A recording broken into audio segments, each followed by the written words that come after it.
Beginning with Adam and Eve in the Garden of Eden, the whole of salvation history speaks of sin and forgiveness. The Old Testament recalls where God made an everlasting covenant with Israel, only to have them break it over and over again. Even so, God always called Israel back to a renewal of this covenant. And why? Because God's love for his people is always greater than their weakness. In the New Testament, we hear how the Son of God becomes incarnate to fulfill the Old Covenant and further to establish a new one through the person of Jesus Christ. We see visible signs of this played out numerous times throughout the Gospels. Jesus constantly sought to heal the people of God by first and foremost forgiving their sins. The ones who were healed were those who humbly acknowledged their faults and failings and turned them over to Christ. The ones who remained unhealed were those who refused to allow themselves to be forgiven because they would not accept God's mercy from the hand of Jesus. The best examples of these two different types are Simon Peter and Judas Iscariot. As Jesus' disciples, both had explicitly sworn their loyalty to him many times over. Peter even went so far, as we just heard, to say that he was willing to die for him. Jesus, however, knew otherwise in both cases. He foretold of Judas's betrayal and Peter's denial. Yet we know that Jesus suffered and died for both of them, as well as for all who have ever turned away from God.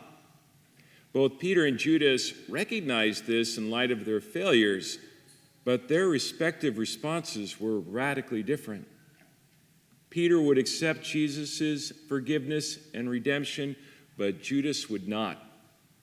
Consequently, Peter's sorrow moved him to hope in the mercy of God, and thus he was healed and liberated through Christ from his sin. In contrast, Judas's sorrow moved him only to despair of God's willingness to forgive him, and thus he was consumed by his guilt, which led him to choose self-destruction over reconciliation. If we are to be more like Peter than Judas, then we too must admit our faults and failings to Jesus and be willing to accept his offer of unconditional forgiveness that brings healing and life. To do otherwise is to offend God in the extreme by having committed the unforgivable sin, namely refusal of God's overwhelming love and mercy because we think or feel we don't deserve it. Of course, the truth is, we don't. But this is precisely what makes it a loving gift rather than a reward for loyalty or service. And this gift of God's mercy, offered to all of humanity, finds its fullest expression only in the person of Jesus Christ, who alone achieved our salvation by assuming our sinfulness and accepting our death on the cross of divine justice, from where he said, "Father, forgive them, for they know not what they do." So let us always turn to Jesus and trustingly say to him, "Remember me when you come into your kingdom."